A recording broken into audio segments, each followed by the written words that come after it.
Loloy.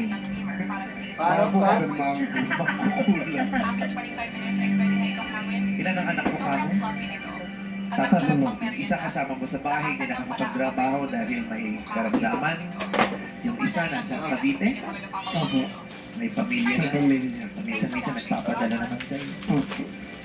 Yung isang mo naman ay nasa Ibang bansa. Qatar. Ang trabaho ay Domestic. domestic helper. Nasa Qatar. Ilang taon na siyang nandoon. Magbabayar ko na po. Ang lumi. Years na siya. Opo. Ng ibang bayan ang anak mo.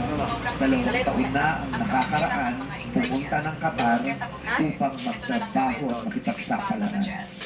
Tulad ng napakaraming Pilipino, umaalis ng Pilipinas para magtrabaho at humanap ng oportunidad sa ibang bansa. Ang mga Pilipino na gumagawa nun ay tinatawag na OFW. Tama? Yes po. Sila ay mga OFW, yung mga Pilipino na nagtrabaho sa ibang bansa at naghanap ng oportunidad. Sa akin lamang titingin, Tatay Loloy. Mapapasayo ang 100,000 piso pag nasagot mo ang tanong ko. Tatay Loloy, ang tanong ko.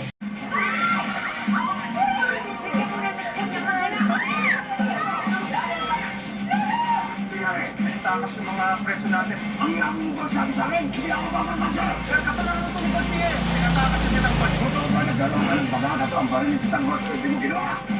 Wala ko yung Kailangan kong makabawi. Tama ang naging pagkakamali. Uhulihin ko sila tanggol at ibabalik sa kulungan. Ito na ang tamang panahon para magbagong buhay tayo. Para labanan natin ang lahat ng mga politiko na gumagawa ng masama. Kasi di mo